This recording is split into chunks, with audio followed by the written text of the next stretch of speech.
still there. Yeah. World famous 5th Street Gym has been moved, but this is in representation to Angelo Dundee and Muhammad Ali.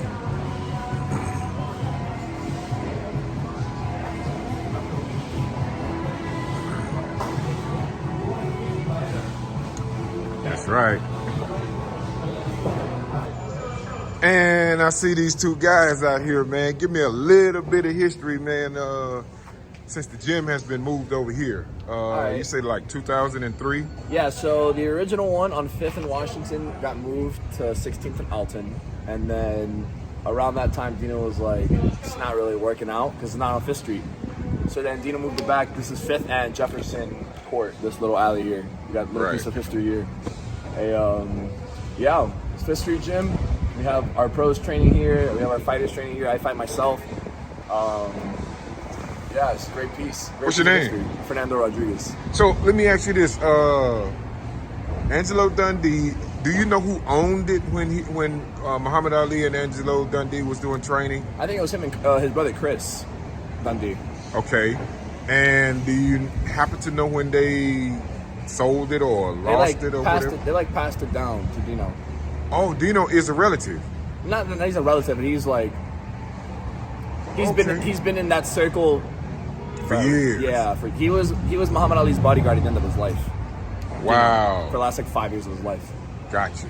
Yeah, okay. So they're like as this as it gets. Okay, all right, cool. So they do like we got kickboxing and boxing classes mostly. We also have like our pro training where we have our fighters come. It's at 11 o'clock every day.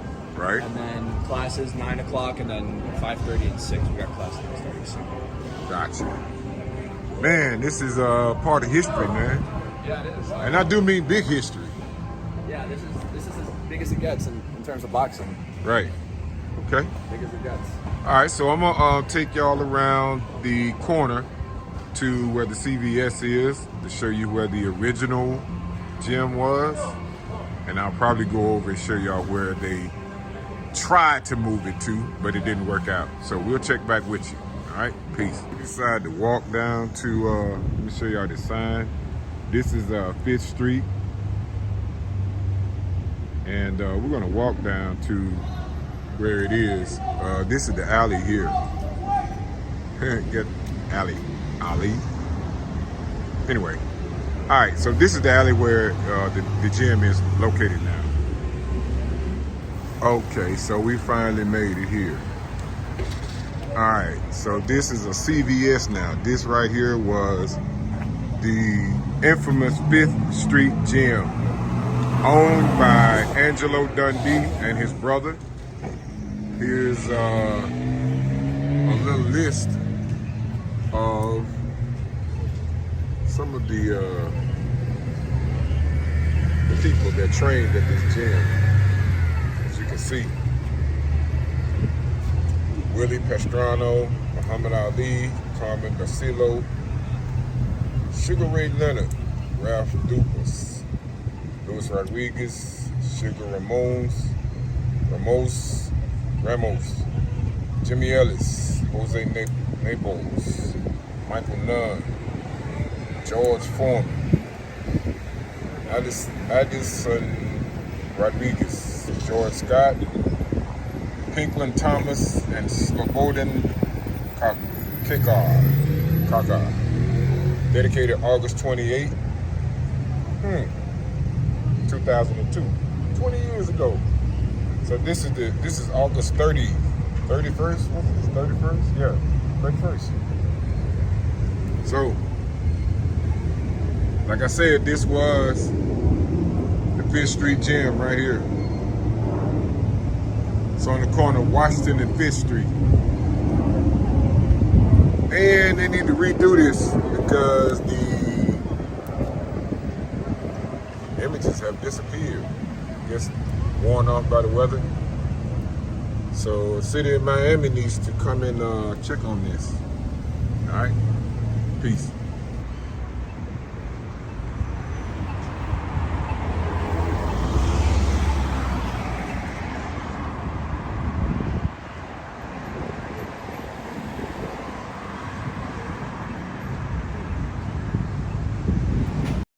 All right, people, Too Black, Too Strong, Asiatic Blakk. I'm definitely in the building, man. We have the infamous, I'm talking about the real, the one and only, man. 5th Street Gym in Miami, Florida, and I have the owner right here, Mr. Dino Spencer. How you doing, sir? Awesome. Thank you. Listen, man, I heard so many great stories about this gym, man. I'm actually a fan of Angelo Dundee, Chris Dundee, yourself now that I found out you are the owner. And of course, Muhammad Ali, man. For years and years and years, my family came up under that, man, and the legacy is amazing, man. How did you, first of all, introduce yourself to the people? My name is Dino Spencer. I'm born and raised in Chicago, Illinois, and I was the partner of Angelo Dundee. We reopened the 5th Street Gym in 2010, and he passed, and it's been my job to keep the roof up and the doors open. So you opened this. You came into it in 2010. Right, he retired and closed, and I was going to buy a gym, and I was in the process of buying a local gym that was like more of an exercise fitness gym, and I was planning to turn it into a fighting gym. The last minute, the last day before the guy signed it over to me, the judge put an injunction on it and said, you can't sell it because you owe your wife too much money, you got to give her the gym. She got the gym. I went and struck a deal with her. The last day before we struck the deal with the gym, she raised the price $50,000. I was out of luck. I already quit my job in Chicago. I sold my gym essentially, and I borrowed money from my family and friends, and I was running out of options. I was walking down the street where the original location, which has been knocked down, original location of the 5th Street Gym is, and there's a CVS there. There actually was a bank there, I think, at the time. And there's a plaque that says this is dedicated to Angelo Dundee and his 15 world champions. And there's a picture of all the, it's like a metallic metal thing on the wall. It's all faded now, but nevertheless. And next to that, there was a sign for rent in one of the storefronts in the address of the original gym, 555 Washington Avenue. I called up Angelo. We worked together with a fighter named Fresno Kendo. I said, hey, Andrew, remember me? He said, yes. What's going on? I said, the landlord of the new building, of the new owner, would love to have the 5th Street Gym back. And I just surmised that because in the lobby of the building, they had a bunch of like Ali photos and some autographed gloves and stuff. So they had a little bit of motif. And then I called up the landlord, and Angelo was very excited about that, even though he was retired for many years at that point. He retired in 1990. Then I called up the landlord, and I said, hey, Angelo Dundee wants to put a gym back in the original address. They had a full rent sign anyway. So they rented to us for half the rent for 3 years, and then the rent would double after that. Wow. So it put us in a position to start but not stay. Right. So we had a grand opening. Everybody came, most importantly, Muhammad Ali. He was very old, and sick at that point, but he nevertheless was not going to miss it. But he required private jet because he was ill, not because he was demanding. Right. His wife, primarily, it's just difficult for them to get him around. He's a big guy, and it's hard, hard to manage. So somebody, I wish I could remember, the coach of Kronk, the head coach, Emmanuel Stewart, offered to get a private jet for him. Okay. And when they saw the jet, it was too small. People just think private is so comfortable. A lot of them are very small, and it was too small for what made it possible for them to get Muhammad here. Absolutely. And we had 300 members of the press. We had the mayor, the fire commissioner, we had everybody in the gym already waiting for Muhammad, who was a 2-hour flight away. And it would look like it was over, like we were going to be humiliated. They were all coming from Muhammad, not for Angelo, not for me, not for anybody else. There was 15 world champions, there was movie stars, there was actors, actresses, models. Everybody in the world that could get here was here. The point where couldn't let the most recent last mayor in the building, the fire commissioner, going, one more person into the door, I'm closing it down. That's how crazy it was. Wow. It was September, it was 95 degrees. And a friend of mine who's not a rich guy by any stretch of the imagination, not any stretch, just has a good job, said, here, 25, I have an unlimited limit on my American Express card. Or I have a $25,000 limit on my American Express, rent a jet. Man, that's amazing. Amazing. He goes, and pay me back when you get a chance. That is crazy. It took me 5 or 6 years, maybe 7 years to pay him back. He never asked me, never said, hey, am I getting my money? Never made a peep. He paid off, the American Express paid at the end of the month. He paid it off, and then I paid him back monthly, never said a word. That is amazing. Do you hear that, people? Amazing. That is so amazing. it had to happen. I'm getting goosebumps thinking about it. So Muhammad comes, the place goes crazy. We can't get over it. I'm getting emotional thinking about it. No one can go. Angelo's beside himself. Angelo's got tears in his eyes. He's so happy to see the jam. My friend Tom has become very close with Angelo. I'm sorry, with Muhammad, because he was kind of an assistant caretaker almost. He became very close with his sister-in-law, his wife's sister, who was the caretaker, and they had some traveling to do, and they befriended each other. And Tom really, who idolized Muhammad like the whole world, was born on the same day as Muhammad, was just 20 years younger. So when Muhammad was the biggest star in the world, he was a little kid. Right. They shared the same birthday. He befriends this family. They take him in. They take Tom in. Tom helps anything to do for Muhammad, including spending like hours and days with him. Muhammad was so close with the end, he gave him one of his cars. That's how close. Because Tom was there to like help him get dressed if he had to, help him if they were in a public bathroom situation, help them every way he could. It was just, Tom is a very giving person, and Muhammad's his idol, and it was just, it was unbelievable. So Tom is there, emotional that he's here for the Greg, because he's my partner in the gym. So Tom is there, and the press is there, and the movie stars are there, and everybody just can't wait to get their hands on Muhammad. And it's like, again, now it's getting hotter. Now there's too many people and they're worried about Muhammad's health. He's like, we're like, okay, he signed autographs, he took pictures, but we got to get you out of here. He's like, I'm not leaving until I get to see every last picture. Yeah, he was that type of guy. It was amazing. That's right. Then they took him, they stuck him out the back door, Uh-huh. and he stopped and waited for everybody that didn't get to see him to come see him. He stood there, where he shouldn't be standing for that long, super hot. Like I said, he's a big guy, and he just was not going to leave until he talked to every last person, took a picture, did the best he could to autograph what he could autograph. It was unbelievable. Now, the original gym, like you said, is on the corner of Washington and 5th Street. Right. And they moved that gym to Alton and 16th. Right. Then, so the last day of the lease, the manager of the gym robbed the gym. He took every article out of the gym. The memoir and everything? They took everything he could get his hands on, he took. Wow. And then when we went to the police department, we said, listen, this guy told me, he said, you can't, it's not like he stole it, it's like your wife in a divorce. Like, she takes your car, even if you bought the car, right? She can take it, and then you got to have a divorce settlement and fight over who gets it, because we gave him a percentage of the gym. He never invested a penny. We gave him a piece of the gym, and he decided. So then I had another. Amazing how the 5th Street gym is meant to be. A client called me up. I said, "Oh my, come to train in the morning." I said, "There's no morning training because so and so took everything." And we have another one of my clients, like, I own a building, we'll put you at 16th and Alton, but I had no things. Right. I had no gym. Right. Another client called me and said, listen, I'll wire you $100,000 and you go get whatever you need to get and make sure you're open tomorrow. Don't waste your time and your heartache on lawsuits. Everyone's going to be depressed. Everyone's going to be fighting. You're going to create anger and pain. And all for what? All for some stuff? Because don't fight. You guys were partners. He was your partner, and now you had a falling out. But there was more good times than bad times. Don't make it all, then a lawsuit in the last years be more bad times than good times. Absolutely. And why waste why have bad energy like that? He wired me the money, we're open up on Monday morning. Man, listen, that means the 5th Street gym was supposed to be here. It was supposed to last. Now let me ask you something. How close were you and Angelo Dundee? Well, we worked with Fresno Kendo together, and then we got closer and closer. He really did everything he could to impart as much knowledge as he could to me, because he realized that he wasn't going to be here forever. Right. And he wants the gym to be forever. Right. So he did everything he could to share with me everything he could, so that I was prepared to handle the responsibility, which is way more than I would have ever imagined. So how was the sit down? We did it every chance we got. Even when we went back to Tampa, we talked on the phone. He would come back and visit us and sit with me, and we'd sit at the desk and watch the shadow boxing of the fighter. We'd watch the heavy bag, we'd watch the sparring, and he would just give me every pointer that he could.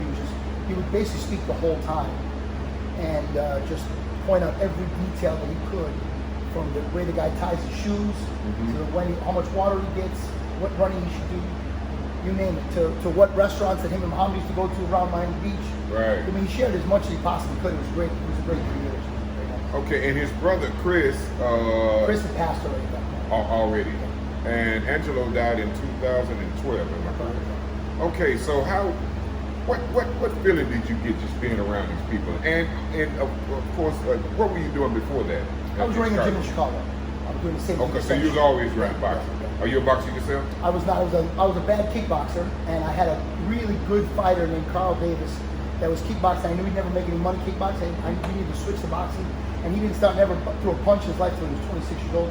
And he did really well. Signed with Don King, and people thought, wow, if you could turn this 26-year-old into a competitive fighter, you could do a lot with me. And I started getting fighters. And we were with Sam Colonna in Chicago, and he's like the premier boxing coach in Chicago, and Andrew Galata amongst many other world champions, and he was my mentor at the time, and he really prepared me to be able to accept the knowledge from Angelo. Right. So you're a pretty young guy. You got in this kind of early. Yeah, I've been around the gym since I'm 5 years old. Okay. And now I'm 51 years old. Okay. And it's now my job to, I hopefully got another 30, 40 years to keep this gym open. Man, you're doing an amazing job. I see y'all getting some things done. We're getting a new floor, which we're very excited about. Okay.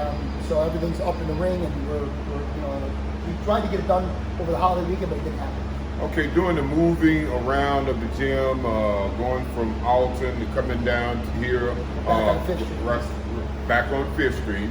It's actually in a little small alley, Michigan Court. Yeah, the address is 1019 Fifth Street. Okay, all right. So we here.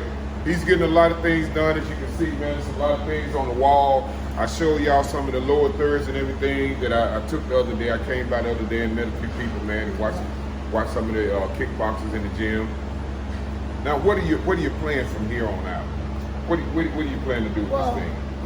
Most importantly, keep the legacy alive. Right. We'd like to create a few world champions, obviously, in the name of the Fifth Street Gym. We're doing some amazing programs with people with Down syndrome and people in wheelchairs, where boxing is really helping them a lot.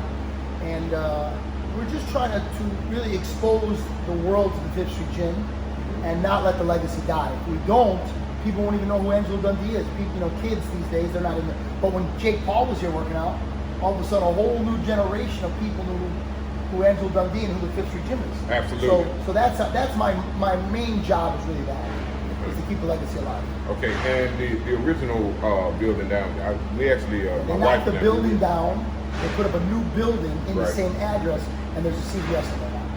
That's some good information also. I did want to know that. And also the plaque that they have out front, man. Hopefully they get a chance to get that redone. I looked at it the other day, and there's a list of tons of prominent boxers, man. These boxers, man, that y'all know something about. Big George Foreman had been in there. There's a funny story that George worked out. Obviously, Muhammad fought George, and Muhammad won. And then when George made his comeback, he goes, that little squeaky voice that was in the other corner, when I lost, I want that guy on my side this time. So then he made a comeback, he had Angelo in his corner. That is amazing. That is amazing. Man, listen, we could talk all day, but this man right here, man, is holding the legacy up, man. Fifth Street Gym is definitely, I'm proud to be in this spot, man, because I came up under Muhammad Ali, watching Angelo Dundee, and tons of others, man. So we're going to get back at y'all a little bit later on. This man got a lot of work to do, man. It's a pleasure meeting you. Thank you, sir. And if there's anything you need, man, and coming from Jackson, Mississippi, man, just let us know. Awesome. All right. Dino Spencer, Fifth Street Gym, the greatest.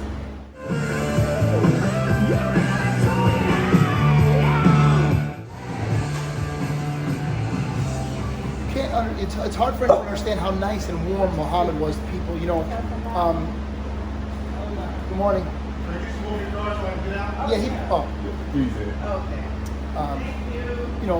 Yeah, there's been such a rift, obviously, since the dawn of time between Muslims and Jewish people, right? Right. You never know that when Muhammad was. Miami Beach is notorious for being. This is where Jewish people come to retire. They've lived there their whole lives. It was predominantly a Jewish community. He was so friendly and friends with all of them, and was so warm with all of them. And then with him, they loved each other so much. They got along so well. There's so many stories.